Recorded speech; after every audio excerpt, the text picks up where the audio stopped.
Hi everyone, welcome to Banking Aspirants Adda. In this session, we'll learn daily current affairs for SBI Clerk Mains. So, now let's begin. First topic, India received USD 64 billion in foreign direct investments in 2020, the fifth largest recipient of inflows in the world, according to a UN report. The report said in India, FDI increased 27% to USD 64 billion in 2020 from USD 51 billion in 2019. So ఇక్కడ ఏంటి అంటే ఒక report మనకు న్యూస్లో వచ్చింది. So ఎవరు ఇచ్చారు ఈ రిపోర్ట్ అని అంటే యునైటెడ్ నేషన్స్. సో ఇక్కడ ఏంటి అంటే ఫారెన్ ఎఫ్డిఐ గురించి, foreign direct investments. So foreign direct investments అంటే ఇక్కడ మనకు చాలామంది మన ఇండియన్స్ ఫారెన్లో సెటిల్ అయిన వాళ్ళు ఉంటారు, ఫారెన్లో ఉండేవాళ్ళు. సో వాళ్ళు ఏంటి అంటే వాళ్ళు డైరెక్ట్గా మనకు వాళ్ళు ఎర్న్ చేసిన మనీ ఏంటి అంటే మనకు వాళ్ళు ఇండియాలో ఇన్వెస్ట్ చేస్తారు. సో అవి మనకు ఎఫ్డిఐ అని అంటాము. సో అవి అనేవి ఏంటి అంటే ఈసారి ఇండియాలో 27% అనేది ఇంక్రీజ్ అయింది. సో 24% అంటే మన మనీలో చూసుకుంటే 64 బిలియన్. సో లాస్ట్ ఇయర్ ఎంత ఉండే అంటే 51 బిలియన్. సో ఈసారి 64 బిలియన్. సో ఇంక్రీజ్డ్ బై 27% అనేది ఇంక్రీజ్ అవ్వడం జరిగింది. సో మనకు ఇప్పుడు ఈ ఎఫ్డిఐలో ఎక్కువ ఇన్వెస్ట్మెంట్స్ ఎక్కడ ఉన్నాయంటే యూఎస్లో ఉన్నాయి. సో మనది ఇండియా వచ్చేసి ఫిఫ్త్ లార్జెస్ట్ కంట్రీగా ఉంది. సో ఫస్ట్ వచ్చేసి మనకు యూఎస్ఏ, ఇండియా యొక్క పొజిషన్ ఏంటి అని అంటే ఫిఫ్త్లో ఉంది. సో జస్ట్ 64 బిలియన్ అని గుర్తుపెట్టుకోండి సరిపోతుంది. Next, the 2-day Hemis festival is celebrated to commemorate the birth anniversary of Guru Padmasambhava, also known as second Buddha. The annual festival, which is also known as Hemis Ses Chu, is celebrated on 10th day of 5th month of Tibetan lunar calendar, which is believed to be the birth anniversary of Guru Padmasambhava. So ఇది ఒక festival న్యూస్లోకి వచ్చింది. So ఈ festival ఏ స్టేట్లో ఉంది అని అంటే, ఏ state వాళ్ళు జరుపుకుంటారంటే మనకు లడక్.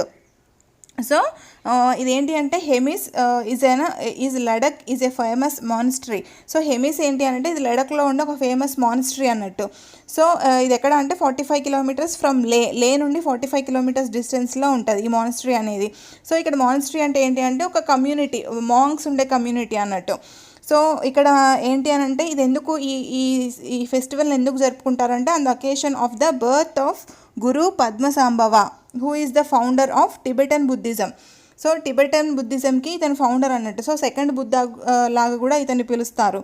సో నెక్స్ట్ ఇక్కడ మనకు హైలైట్స్ ఏంటి అంటే ఈ ఫెస్టివల్ యొక్క highlights, on the day of the festival the 300-year-old Hemis monastery comes to life with the sounds of drums, cymbals and trumpets, along with colorfully dressed performers, and hundreds of people gathered enjoy the celebration. So ఇక్కడ ఏంటి అంటే ఒక 300 people performances ఇచ్చేవాళ్ళు ఉంటారు కదా, dance చేస్తూ so ఆ మాన్స్ట్రీకి welcome చెప్తారు అన్నట్టు. సో ఇది ఈ ఫెస్టివల్. సో మెయిన్లీ ఇదేంటి అని అంటే ఈ ఫెస్టివల్ ఏ యూనియన్ టెరిటరీకి బిలాంగ్ అయింది అంటే లడక్ అని గుర్తుపెట్టుకోండి. So Hemis festival belongs to which state or union territory అని అడుగుతారు. సో లడక్ అని గుర్తుపెట్టుకోండి. సో ఇదేంటి అని అంటే ఇది ప్రకారం 10th day of the 5th month of lunar క్యాలెండర్గా ఆ రోజున మనం ఈ ఫెస్టివల్ అనేది సెలబ్రేట్ చేసుకుంటారు లడఖ్లో. So next, 2-time Olympic 100-meter champion Shelly Ann Fraser Pryce clocked the world's fastest women's 100-meter in nearly 33 years and re-established herself as the favorite for a third gold in Tokyo. So sports related news, మనకి 2 times already ఈమెకి 2 times Olympic medal అనేది రావడం జరిగింది 100 meters దాంట్లో. So ఈమె పేరు ఏంటి అంటే Shelly Ann Fraser Pryce. So ఈ లాస్ట్ 33 yearsలో ఈ ఇంత ఫాస్ట్లో ఎవరు చేయలేదు అన్నట్టు. సో ఈమె లాస్ట్ టైం కూడా 33 కూడా మళ్ళీ ఆమె రికార్డ్ని ఆమె బ్రేక్ చేసింది. సో ఈసారి ఏంటి అంటే 10.63 secondsలోనే ఈ 100 meters అనేది కంప్లీట్ చేయడం జరిగింది. సో ఇదేంటి అంటే ఆమెకు 4th best time in history ఇది. సో ఆ పర్సన్ నేమ్ గుర్తుపెట్టుకోండి direct, Shelly Ann Fraser Pryce. Next, the Election Commission of India launched the Atlas on General Elections 2019. The Atlas encompasses all the data and statistical figures of this monumental event. It includes 42 thematic maps, 90 tables depicting various facets of the elections. The e-atlas is available at మనకు eci.gov.in అనే వెబ్సైట్లో మనకు ఇది అవైలబుల్గా ఉంటుంది. So దీని యొక్క ఏంటి అని అంటే ఈ అట్లాస్ ఇది ఎవరు రిలీజ్ చేశారు అంటే మనకు ఎలక్షన్ కమిషనర్ సుశీల్ చంద్ర గారు and election commissioner Rajiv Kumar and election commissioner Anup Chandra Pandey. So వీళ్ళు ముగ్గురు, ఎలక్షన్ కమిషన్ అంటే వీళ్ళు ముగ్గురు అండ్ సో వీళ్ళు రిలీజ్ చేయడం జరిగింది. సో ఇది ఎందుకు మనకు బెనిఫిషియల్ అంటే ఎవరికి అని అంటే to researchers and academicians and help in exploring vast landscape of Indian elections. So మనకు ఇండియన్ ఎలక్షన్స్ గురించి ఇందులో మొత్తం ఈ వెబ్సైట్లో మనకు అవైలబుల్గా ఉంటుంది. సో ఇక్కడ మనకి ఈ బెనిఫిట్స్ ఏంటి అంటే అట్లాస్ యొక్క బెనిఫిట్స్ వచ్చేసి this provides information for better understanding of Indian electoral diversity and provide insights into electoral patterns across different levels. So మనకి ఇండియాలో ఉన్న ఎలక్షన్స్ విధానం అనేది మొత్తం ఇందులో ఉంటుంది. So it comprises of 90 tables. మొత్తం ఈ వెబ్సైట్ ఎట్లా డిజైన్ చేశారంటే 90 tables and 42 thematic maps which depicts different facts of elections అన్నట్టు. సో ఇది దీని గురించి. So next, India-based banking group ICICI Bank announced that it has teamed up with SWIFT to offer a facility that helps overseas partner banks to send instant remittances on behalf of their customers to the beneficiary in India. ICICI claims this makes it first bank in Asia Pacific and second globally to offer the facility called SWIFT GPI with a real-time domestic payments. So ఇక్కడ ఒక bank న్యూస్లోకి వచ్చింది. So ఇక్కడ ఏంటి అంటే మనకు Swift GPI. Swift అంటే ఏంటి అని అంటే the society for world wide inter bank financial telecommunications. So ఇదేంటి అంటే వరల్డ్ వైడ్ మనకు ఫినాన్షియల్ సర్వీసెస్ని, ఇది ఒక పేమెంట్ బిట్వీన్ 2 డిఫరెంట్ కంట్రీస్ అన్నట్టు. సో ఇది ఒక network, global network that process payments between 2 different countries. So మనకి ఇక్కడ జీపీఐ వచ్చేసి GPI stands for Global Payments Innovation. ఇదేంటి అంటే ఒక new initiative from Swift and was developed to improve the experience of making payment via Swift network for both customers and banks. So ఈ యొక్క మనకి ఈ ఫెసిలిటీ ఇవ్వడానికి మనకి ఇండియా నుండి ఏ బ్యాంక్ టైఅప్ అయింది అంటే ICICI bank teamed up with this Swift GPI instant. So ఇక్కడ ఏంటి అని అంటే మనకి సో దీని యొక్క మనకు ఈ ఫెసిలిటీ వల్ల ఏంటి అంటే will help overseas partner banks to send instant remittances on behalf of their customers అన్నట్టు. సో ఇప్పుడు మనకు ఏంటి అని అంటే క్రాస్ బార్డర్ ట్రాన్సాక్షన్స్ అంటాం. సో అంటే ఏంటి అంటే బిట్వీన్ 2 డిఫరెంట్ కంట్రీస్కి మధ్యలో ట్రాన్సాక్షన్ అన్నట్టు.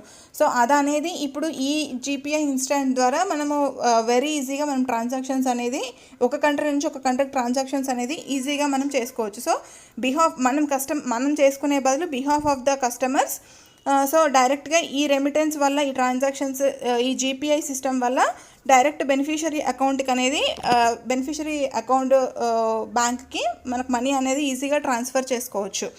So next, chief minister M K Stalin inaugurated a new electricity consumer care centre at the Tamil Nadu generation and distribution corporation headquarters to redress all the grievances including electricity connection, voltage fluctuation, power outage, damaged poles and cables.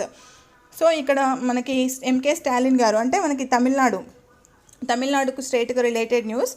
So ఇక్కడ ఇతను ఒక inauguration అనేది చేయడం జరిగింది. ఏంటి అంటే అది new electricity consumer care centre, ఒక సెంటర్ని ఇనాగ్రేట్ చేయడం జరిగింది. సో దేనికంటే మనకు గ్రెవెన్సెస్, ఇక్కడ రెడ్రెసల్ గ్రెవెన్సెస్ అంటే మనకి పవర్కి సంబంధించి ఏదైనా ఇష్యూస్ ఉంటే సో దాన్ని సాల్వ్ చేయడం కోసం ఈ సెంటర్ని ఇనాగ్రేట్ చేయడం జరిగింది. ఏ స్టేట్లో అంటే తమిళనాడు స్టేట్. ఎవరు ఇనాగ్రేట్ చేశారంటే ఎంకే స్టాలిన్ గారు.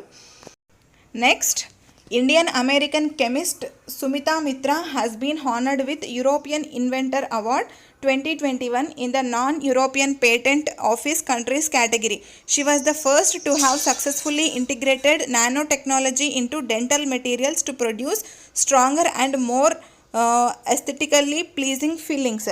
సో ఇక్కడ ఒక అవార్డు ఇక్కడ ఒక కెమిస్ట్రీకి ఒక అవార్డు రావడం జరిగింది. ఏంటి ఈ అవార్డు అంటే European inventor award.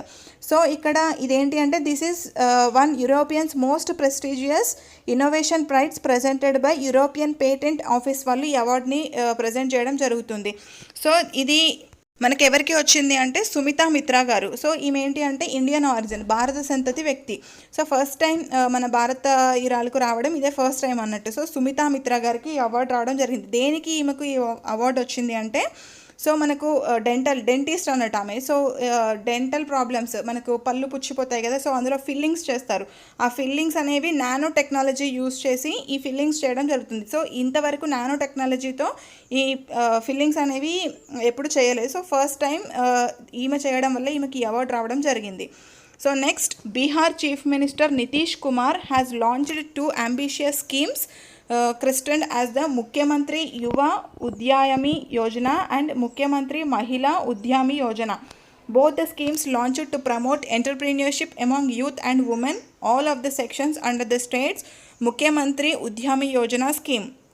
The schemes were promised by Chief Minister during 2020 Bihar elections. So మనకు లాస్ట్ ఇయర్ బీహార్లో ఎలక్షన్స్ జరిగాయి. నితీష్ కుమార్ గారు తిరిగి మళ్ళీ సీఎంగా ఎన్నికవ్వడం జరిగింది. సో ఇక్కడ ఏంటి అని అంటే, అప్పుడు ఆ ఎలక్షన్స్ ప్రచారంలో సో ఈ హామీలు అనేది ఇవ్వడం జరిగింది. సో అవేంటి అంటే, మనము పాండమిక్ సిచ్యువేషన్లో ఉన్నాము.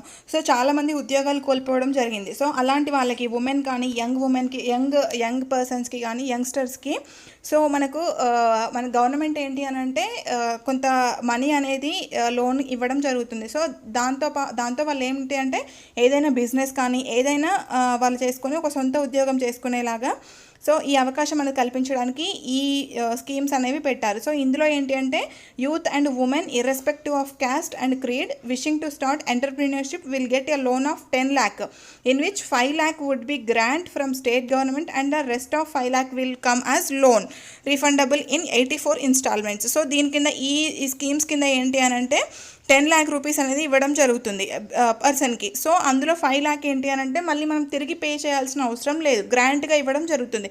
మిగిలిన 5 lakh మాత్రం లోన్గా ఇస్తారు. సో 84 ఇన్స్టాల్మెంట్స్లో ఎప్పుడైనా మనం దాన్ని తిరిగి మళ్ళీ రీపే చేయవచ్చు అన్నట్టు.